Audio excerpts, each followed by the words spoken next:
10 heures du matin, dans le véhicule de service, on écoute une radio commerciale. Les premières informations tombent comme un coup près. Hildegarde, la championne olympique d'équitation, a été brutalement enlevée près de la capitale par des inconnus.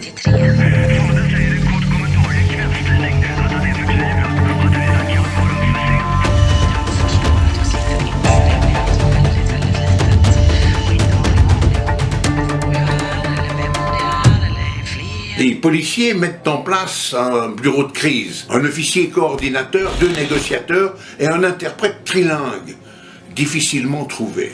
La localisation de l'appel téléphonique que le père a reçu est établie. Il s'agit d'une cabine téléphonique publique du centre de la capitale. Téléphone public, oui, on avait ça, il y en avait partout, mais ça c'était avant. Je crois qu'il en reste à Londres. Ah oui, Londres. Je te raconterai pas mal de mes aventures à Londres. Bref, là on s'éloigne. Les équipes de surveillance quittent immédiatement la base et se positionnent aux alentours des cabines téléphoniques proches de celle d'où est parti le premier appel. Cette configuration nous permettra de réagir rapidement. Nous quadrillons la zone.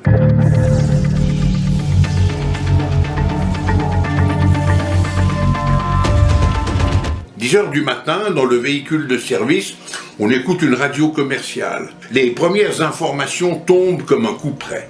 Hildegarde, la championne olympique d'équitation, a été brutalement enlevée près de la capitale par des inconnus. Les journalistes se pressent au bureau du porte-parole de la police. Le public veut savoir ce qui se passe. C'est l'effervescence. L'officier est furieux. On avait dit discrétion absolue. Il en va de la vie de l'otage. Nous sommes victimes d'une fuite. Et elle ne peut venir que d'une de nos équipes. Qui a cafeté? Nous, les spécialistes, les mecs de l'ombre, on sait qu'aucun d'entre nous ne parlera. On est formé pour ça, on a assez souffert pour arriver là où on est. Tu l'as compris, tu m'as suivi sur mon site. Pendant les tests, on a mangé de la terre, on a rampé dans la boue, nagé dans de l'eau gelée. Quelqu'un qui a été formé comme ça, il ferme sa gueule. Mais alors qui a parlé? Bonne question. Et toujours pas de demande de rançon. Ce qui est sûr, c'est que le ou les ravisseurs étaient très bien renseignés sur les habitudes de la famille. Ils savaient que les parents d'Hildegarde étaient en déplacement et qu'ils auraient toute latitude pour réaliser sans risque le kidnapping d'Hildegarde. Nous sommes en planque attentif, disposés tactiquement dans le quartier. Certains ont pris place dans un café, un tea room, un restaurant. La surveillance est en place. Et elle va durer. Pendant 2 jours, rien de nouveau. À 22 heures, nous levons le dispositif pour le reprendre le lendemain matin dès 7 heures. Une information tombe soudain. La carte de banque d'Hildegarde vient d'être utilisée dans un distributeur de billets à une centaine de mètres de la cabine suspecte. Nos équipes réagissent en suivant la tactique d'usage. L'étau se resserre autour du distributeur de billets. Les enquêteurs obtiennent une photo de la personne qui a retiré de l'argent grâce à la vidéo de surveillance de la banque.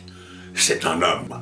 De qui s'agit-il? Est-ce l'un des ravisseurs? La photo circule rapidement parmi les équipes et les négociateurs vont également la présenter aux parents d'Hildegarde. Immédiatement, ceux-ci reconnaissent un de leurs ex-employés. Il s'agit d'un ancien menuisier, Eric Larsson, suédois comme eux, qui a travaillé par le passé dans la villa familiale. Il buvait, il avait des dettes et il a été viré. Son domicile suédois est immédiatement perquisitionné, puis mis sous surveillance par la police. Une bonne photo remise par les parents est distribuée aux équipes sur le terrain. Nous avons son nom, son prénom, son âge, sa taille et son domicile. Son domicile, on va le laisser aux policiers suédois. Ça m'étonnerait qu'il retourne là-bas à des centaines de kilomètres du lieu de l'enlèvement. Notre dispositif est placé d'une manière telle que nous avons sous surveillance le distributeur de billets, la première cabine téléphonique qui a été utilisée, les autres distributeurs de billets à proximité et évidemment toutes les cabines téléphoniques dans un rayon d'environ 800 mètres. Il est l'heure du déjeuner, les équipes en profitent pour se ravitailler. La photo du menuisier suédois est gravée dans leur mémoire. Chaque passant est rapidement scanné. Tu manges, mais tu bosses. Tu ne relâches pas ton attention. Tu vois le tableau. Nadine, ma collègue, est stratégiquement installée à un manche debout dans le fast-food du coin, face à la vitrine. De là, elle check toute la rue. Elle avale une bouchée de son burger lorsqu'elle croit reconnaître le suspect. Il est à pied, sur le trottoir, en face d'elle. Le burger a de la chance, elle ne l'achèvera pas. Elle informe tout le monde par radio et prend tout de suite l'homme en chasse. Je la rejoins. Je scanne le type, la filature commence. Je lui confirme immédiatement que c'est bien notre homme. Nous marchons jusqu'à un petit immeuble de 3 étages dont le rez-de-chaussée est occupé par un local commercial apparemment sans activité. L'homme utilise une clé pour ouvrir. Au rez-de-chaussée, dans le commerce, la surface est vide. Aux étages, les fenêtres n'ont pas de rideaux. Je repère un bâtiment juste en face, occupé par une multinationale, où nous souhaitons nous installer avec mon binôme pour observer les lieux, tenir l'homme sous contrôle.